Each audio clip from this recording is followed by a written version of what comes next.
দুনিয়ার ক্ষতির কথা বলা হয়নি, ওই আখিরাতের ক্ষতির কথা বলা হয়েছে। বান্দা দুনিয়াতে ক্ষতিতে পড়ে গেলে একদিন না একদিন উন্নতির মুখ দেখতে পারবে, আর ওই আখিরাতের ক্ষতিতে যদি পড়ে যাও, ওই আখিরাতের ক্ষতিতে যদি তুমি পড়ে যাও, আর কোনোদিন উন্নতির মুখ দেখতে পারবে না। ইল্লাল্লাযীনা আমানু ওয়া আমিলুস সালিহাত, ওই ক্ষতি থেকে বাঁচতে পারবা একটি উপায়। কারা বাঁচতে পারবে? যারা ঈমান আনবে আর নেক আমল করবে। আমার নবীর উপরে ঈমান আনার পরে আমলে সালেহ করবেন, নেক আমল করবেন, কারাই বাঁচবেন।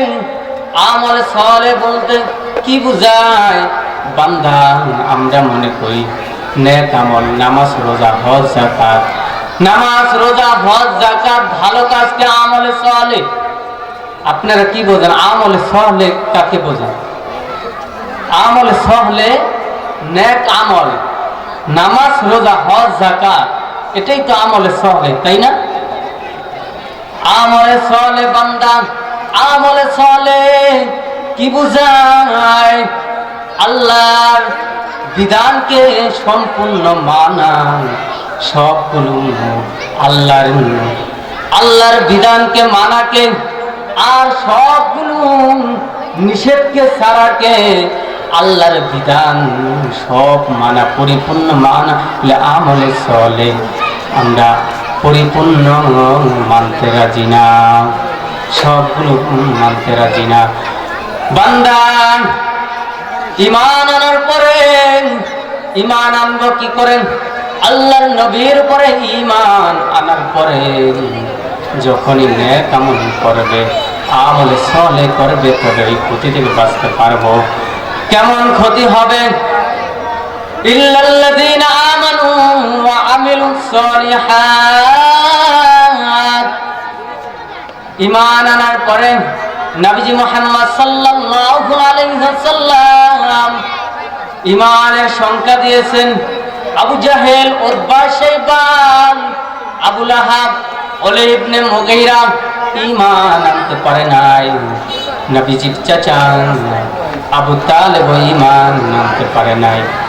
নবীজির চাচা নবীজিকে যখনই নবীজিকে লালন পালন করেছেন, নবীজি মুহাম্মদ সাল্লাল্লাহু আলাইহি ওয়াসাল্লাম, নবীজি মুহাম্মদ সাল্লাল্লাহু আলাইহি ওয়াসাল্লাম জন্মের পরে বাবাকে দেখেন নাই, জন্মের পরে বাবাকে দেখেন নাই।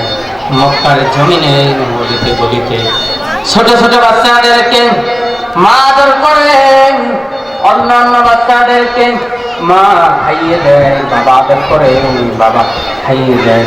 এই কথা যখন নবীজি দেখতে পেল, এই কথা যখন নবীজি শুনতে পেল, তখনই নবীজি বললেন, ও মা, আমার বাবা কোথায়? আমার বাবাকে দেখবো, আমার বাবা কোথায়?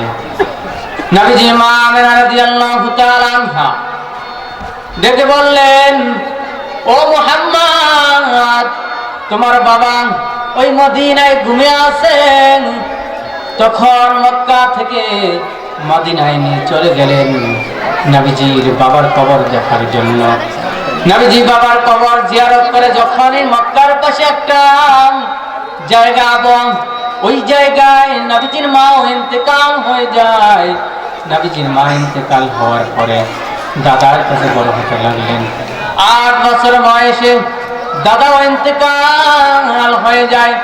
চাচা আবু তালেবের কাছে যখন বড় হতে লাগলেন, চাচা আবু তালেব যখন শামের উদ্দেশ্যে যাবে, ব্যবসার উদ্দেশ্যে, চাচা আবু তালেব যখন শামের উদ্দেশ্যে যাবেন,